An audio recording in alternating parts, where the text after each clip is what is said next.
Hey, what's going on everyone? It's Romeo from Build Muscle Get Lean. And in today's quick video, I want to analyze week 6 of my 8 weeks of dieting. And just as a quick background, at the beginning of the year, I started my initial cut, and the goal was to not necessarily diet because I needed to lose weight, but because I wanted to prove that the methods in my book, Build Muscle Get Lean, works.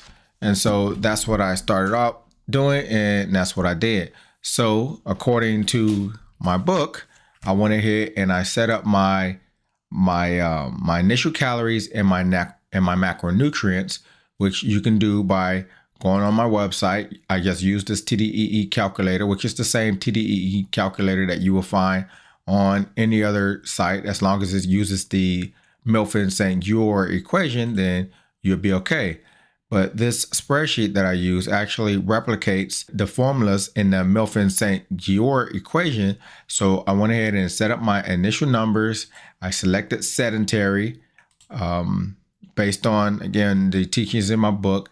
And I set my starting calories. My starting calories were automatically calculated, and so were my macronutrients.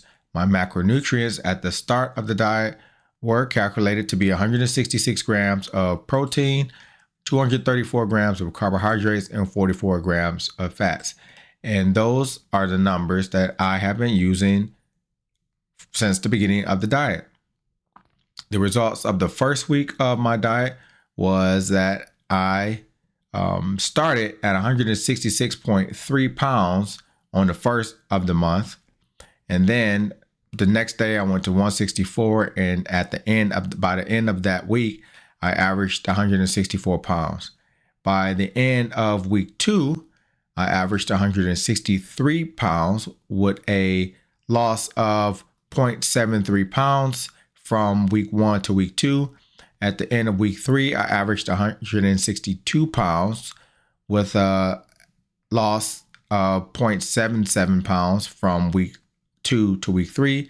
Week 4, I was 161.96 pounds with a loss of 0.57. So it's a slow grind for sure, but I still was losing over the first 4 weeks. And then week 5, I went from 161.96 as an average down to 159.9, which was a loss of 2 pounds in week 5. And so now at the end of week 6, what happens is I only lost pretty much nothing, right? So the average of week 5 was 159.9, and the average after this week was 159.84. And if you look at these weights here, this is one of the things that people get frustrated with when they are losing weight. I started at 159.4, which was a loss from the previous day, right? So on the 5th, it was 158.9, and then I went down to 159.4, and then somehow I jumped from 159.4 to 160.9, which was like almost 2 pounds. And this is the point where people are like, this thing is not working. But I know, and just like the book teaches, like your weight loss is not linear, and it fluctuates for many things. So what happened next? I went to 160.7, and then I went back up again to 161. But here's this outlier here on the 10th. And on the 10th, it shows that I went from 161 down to a low weigh-in, the lowest that I've weighed in, which is 158.2 pounds. So what happened there, right? And then the next day I went back up to 159.3, and then ultimately this morning I weighed in at 159.4, which gives me a total average weight loss, or a total average weight for week 6 at 159.84. So what do I do from here? I have several things that I can do from here. I can say, okay, well, you know what? I definitely didn't lose anything this week, so it's time to make some adjustments. I can also say, you know what? I'm pretty confident that something else is going on. It may be the sodium in my food. It may be stress, for cortisol. It could be anything. And I could use this 158.2 to say, you know what? If I was 158.2 on that day, that means that what's happening right now is I'm probably holding a bunch of water or a bunch of food that I have not yet voided myself of. And so I can continue on week 6 just like I did all the other weeks and use the same numbers of that I started with, my same macronutrients and the same calories. But only because I only have 2 weeks of dieting remaining, I'm going to go ahead and I'm going to adjust my numbers according to what my book teaches to do, which is if once you have all indications that you think that you need to make an adjustment and you lost less than 1 pound during the week, then you will make your first adjustment, which is 200 calories down. And so for the sake of this, for the sake of my numbers, I don't feel I need to do that. But for the sake of instruction and teaching the methods in my book, or at least proving the methods in my book, I'm going to go ahead and I'm going to adjust my calories for this week. And then I'm going to revisit next week and see what the result will be. So using the same spreadsheet to adjust my calories downward by 200, I would put in my current weight, which is, I go back down to 159.4, going back down to my current weight. My current weight is 159.4. And then I'm going to make a 200 calorie adjustment downward. And so that automatically calculates my new calories, which is 1,800 calories. And it automatically calculated my new adjusted macronutrients, which is now 159 grams of protein, 200 grams of carbs, and 40 grams of fat. And I'm going to take these numbers and I'm going to put it in Chronometer, and I'm going to eat 1,800 calories for the next 7 days. So that's the surface of the numbers. But now let's go into a bit of the foods that I ate so I can analyze the numbers a little bit more, and that you can have a couple of examples of things that I eat so that I can keep my numbers consistent. So again, just like my teaching in my book, I use Chronometer. It's a mobile app, but they also have the desktop application that you can use. The week started on the 5th. So if I go into the 5th, you will see the foods that I ate and how things were set up. So again, showing on the 5th, here are the same numbers that I put in my calculator. My goal was to hit 2,000 calories, and I hit 2,000 calories. And the foods that I ate were, where are they? I had an egg white, ham, and I had French fries. And then the next meal, I had my yogurt, blueberries, and strawberries. And then I had a large salad made of these ingredients. And then I put all my snacks in one bucket. I had a Ghost energy drink. I normally don't log that, but I logged it. It doesn't, I think it has 10 calories. And then I had Smart Pop popcorn, the large bag, which is 240 calories, not the snack pack bag, which they also have, which is 100 calories. And then I had almond milk and some protein powder. And then I had some chocolate chips to round out my carbs. And so actually, this brings up a good point.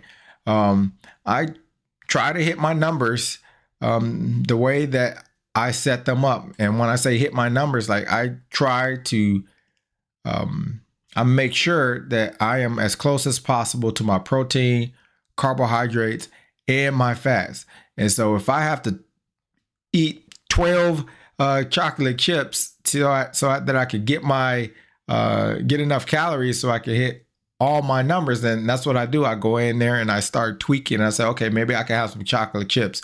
Or instead of having a scoop of protein, if I don't want to go over my protein, then instead of having a scoop, which is about 35 grams of protein, then I only measure out 20 grams of protein, or in this case, 25 grams of protein. The next day, Again, I ate the same foods pretty much, but I had an egg white omelet, I had ham, and then I had 2 packs of instant oatmeal. And then the next meal, I had chicken breast, just chicken breast and French fries. And then I had my yogurt, blueberries and strawberries. And then this was a tuna bowl. So I had tuna. I put in some relish. I put in some light mayonnaise, and then I actually, here's another instance. I was like, I didn't get all my protein. So what am I going to do? So I measured out some egg white. I cooked up 40 grams of egg white, and I put that in the tuna, and I just scooped it up, and I ate it. And then my snacks again, popcorn and Wrigley's double mint gum. On the next day, Friday, again, same thing, egg whites, French fries, ham, a large salad. And then in this case, I had Uncle Ben's ready rice. This was the 7th, and I had some shrimp. And then my snacks, popcorn, double mint gum, and a protein drink. And then on the 8th, I had same thing, strawberries, blueberries, yogurt, egg white, ham, French fries, tuna bowl. And then I decided that I wanted some Kodiak pancakes, and I added a scoop of protein in there, and I put some PB Fit on there, which is protein, powdered protein. And then I put in my syrup, and then I had popcorn and double mint gum. On the 9th, pretty much the same thing. I had egg whites, but in this case, because I was traveling around the city, I had all processed food on that Sunday. After I had my egg white omelet and my yogurt, I had a Met-Rex bar, 3 of them, and that came up to like 1,100 calories. Like, so 3 protein meal replacement bars, and then I had some Quest chips and some 2 bags of those. And then I ended out the day with a piece of candy and double mint. And then the next day, I was back on what I normally eat, which is my strawberry, blueberry, yogurt, egg whites, ham. This is a tuna bowl. And then I had a large chicken breast salad, double mint, popcorn. Same thing yesterday. I had yogurt, strawberries, blueberries, egg white omelet. I had a Met-Rex bar, which was a mistake because it's not very filling, but it is pretty good. But as you can see, it's 390 calories. But after that, I had a large chicken breast salad, and then I had just a plate of French fries, and I had my snacks, popcorn, and double mint. And so now going forward on the 12th, today and for the next week, since I'm reducing my calories down to 1,800 calories, what's going to happen is I'm probably going to end up getting rid of that large bag of popcorn that's 240 calories and pretty much eat the same thing. So anyway, I hope you found this video instructive, and subscribe to the channel if you haven't already so that you can see what the results of this week is going to be on 1,800 calories. By the way, if you are interested in purchasing this spreadsheet, which is going to save you a bunch of time, because maybe you are looking at this and say, you know what, this will actually save me some time. I want this spreadsheet. Then you can actually go to buildmusclegetlean.com/template, and you can find this dieting template for 20 bucks. And so it saves you a bunch of time if that's something that you're interested in. And I'll also add the link to this description of this video. But until then, good luck on your own body transformation journey, and I'll see you in the next video. Peace.